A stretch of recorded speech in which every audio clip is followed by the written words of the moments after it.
Governor Sindh Kamran Khan Tessori کا ثانیہ گل plaza کی judicial inquiry کرانے کا مطالبہ۔ Sindh high court supreme court کی چیف جسٹس کو خط لکھنے کا اعلان۔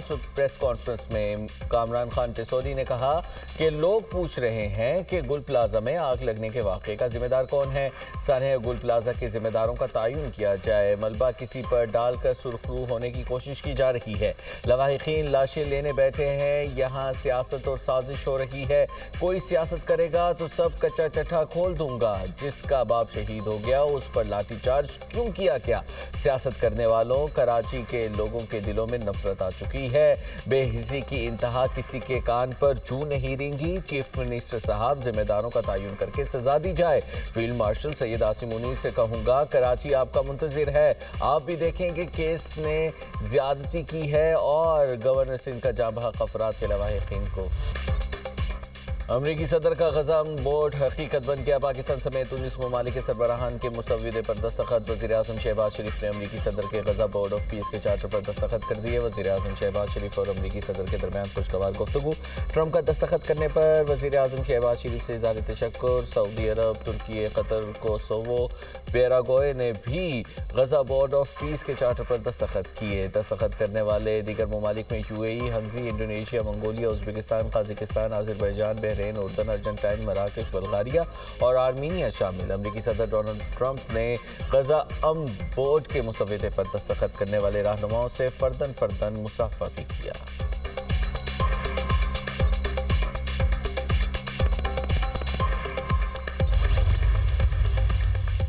غزہ بورڈ آف پیس میں شمولیت پر تمام ممالک کا مشکور ہوں۔ حماس غیر مسلح نہیں ہوگی تو اس کا خاتمہ کیا جائے گا۔ امریکی صدر ڈونلڈ ٹرمپ کا واضح پیغام۔ ٹرمپ کے داماد جیریڈ کشنر نے غزہ کی تعمیر نو کے لیے جامع منصوبہ پیش کر دیا۔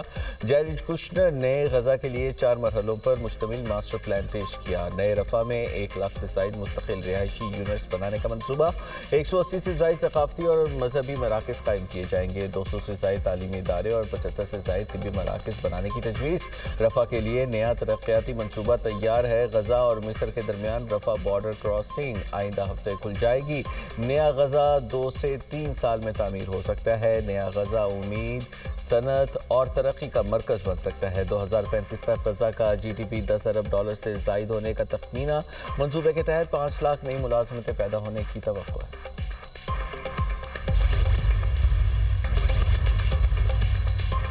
ملک کے بالائی علاقوں میں برف باری، سردی بڑھ گئی۔ بلوچستان کے مختلف اضلاع میں برف باری اور بارش۔ خلا عبداللہ میں 1 فٹ، چمن میں 10 انچ، زیارت میں 9 انچ اور پشین میں 6 انچ برف باری ریکارڈ کی گئی۔ کوئٹہ، مستونگ اور قلات میں بھی روئی کے گالوں کی برسات۔ زیارت میں پارہ -7، کوئٹہ میں -6 ریکارڈ کیا گیا۔ خیبر پختونخوا کے بھی کئی علاقوں میں بارش اور برف باری اور اکثر کے مختلف علاقوں میں برف باری کا سلسلہ جاری۔ وادی تیرہ میں متعدد گاڑیاں پھنس گئیں۔ ابرآباد میں شدید برف باری کی وجہ سے ہزارہ موٹر وے، اچھڑیاں اور پل بٹ گرام سے بند، جبکہ سڑکوں پر پھسلن اور برف جمع ہونے سے آمد و رفت شدید متاثر۔ ریسکیو آپریشن جاری۔ پاک فوج کی بھی شہریوں کے لیے امدادی سرگرمیاں جاری ہیں۔ آزاد کشمیر کے پہاڑوں پر بھی آسمان سے سفید موتی برسے۔ وادی لیپا، بالائی نیلم، گنگا چوٹی، پیر چناسی، پیر حسیمات اور دیگر پہاڑی علاقوں پر برف باری۔ رابطہ سڑکیں بند۔ ملکہ کوثر مری میں اب تک 4 انچ تک برف پڑ چکی۔ گلیات، متھیا گلی، ایوبیہ، ٹھنڈیانی میں بھی برف باری۔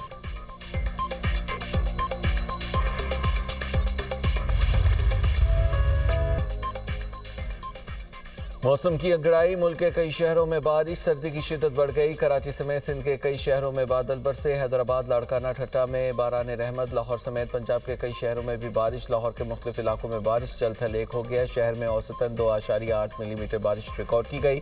فیصل آباد، سرگودا، ویہاڑی، پیر محل میں بھی بادل برسے۔ راولپنڈی، اسلام آباد کے مختلف علاقوں میں بھی بوندا باندی۔ پشاور میں بھی بارش۔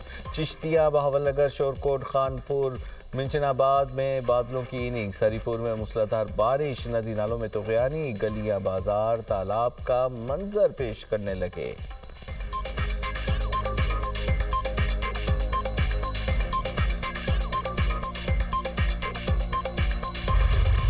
کراچی میں آگ سے تباہ گل پلازا سے انسانوں کی باقیات ملنے کا سلسلہ جاری، مزید 5 لاشوں کے اعضاء اسپتال منتقل، جاں بحق افراد کی تعداد 67 ہو گئی، 77 لاپتہ، ترجمان محکمہ صحت کے مطابق 67 لاشوں کا پوسٹ مارٹم مکمل ہو گیا، 6 لاشیں مکمل تھیں، ایک کو شناختی کارڈ سے شناخت کیا، 8 افراد کی شناخت ڈی این اے سے ہوئی، لاشوں اور اعضاء سے 45 ڈی این اے کے نمونے حاصل کیے گئے، ملبہ اٹھانے کے دوران دوبارہ لگنے والی آگ کو بجھا دیا گیا، عمارت کی بیسمنٹ سے دھواں نکالنے کے لیے بڑے پنکھے لگائے گئے۔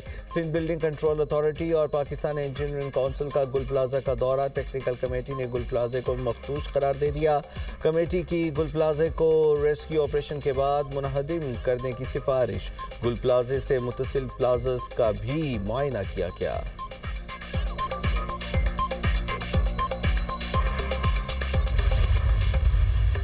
سانحہ گل پلازا کے بعد سندھ بلڈنگ کنٹرول اتھارٹی کی پرتیاں، شہر میں فائر سیفٹی انتظامات پر عمل درآمد کرانے کے لیے اقدامات شروع کر دیے، گل پلازے کو مسمار کرنے کی معاونت کے لیے 16 رکنی 4 ٹیمیں تشکیل دے دی، ضلع جنوبی شرقی اور وسطی میں عمارتوں میں آتش زدگی سے حفاظتی انتظامات کے سروے کے لیے 3 ٹیمیں تشکیل دے دی گئیں، متعلقہ ٹیمیں آتش زدگی کے حوالے سے حفاظتی اقدامات یقینی بنانے کا جائزہ لیں گی، عمارتوں میں آگ بجھانے کے آلات ہنگامی راستہ فعال ہونے کا جائزہ لیا جائے گا، ٹیمیں عمارتوں میں فائر الارم اور عملے کی تربیت کا بھی جائزہ لے گی۔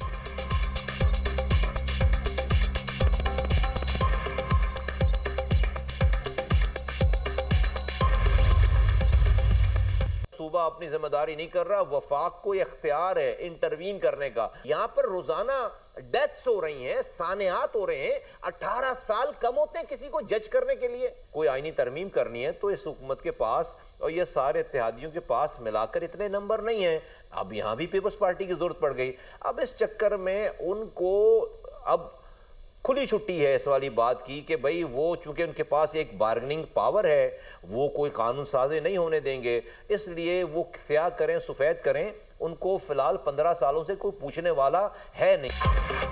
سندھ حکومت کی تحقیقاتی کمیٹی مسترد، ایم کیو ایم کا وزیر اعظم سے سانحہ گل پلازا پر قومی کمیشن بنانے کا مطالبہ، پروگرام آن دی فرنٹ میں گفتگو کرتے ہوئے وفاقی وزیر صحت مصطفیٰ کمال نے کہا کہ یہ 18 سال کی تباہی اور بربادی کا تسلسل ہے، صوبہ اگر شہریوں کے جان و مال کی حفاظت نہ کرے تو وفاق کو مداخلت کی اجازت ہے، حکومت کے پاس قانون سازی کے لیے نمبرز پورے نہیں، پیپلز پارٹی کی ضرورت پڑتی ہے اور پیپلز پارٹی کو کوئی پوچھنے والا نہیں ہے، کراچی کو بیڈ گورننس کے حوالے نہیں کیا جا سکتا۔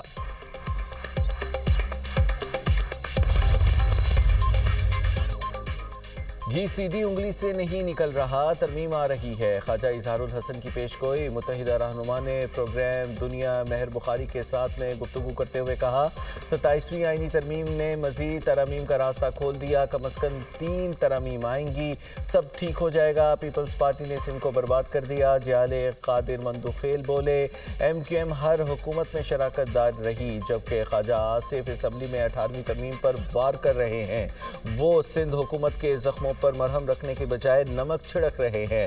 2012 میں مصطفیٰ کمال کے لوگوں نے بلدیہ فیکٹری کے مالکان سے 15 کروڑ مانگے تھے، رقم نہ دینے پر فیکٹری کو تالے لگا کر مزدوروں کو زندہ جلا دیا تھا۔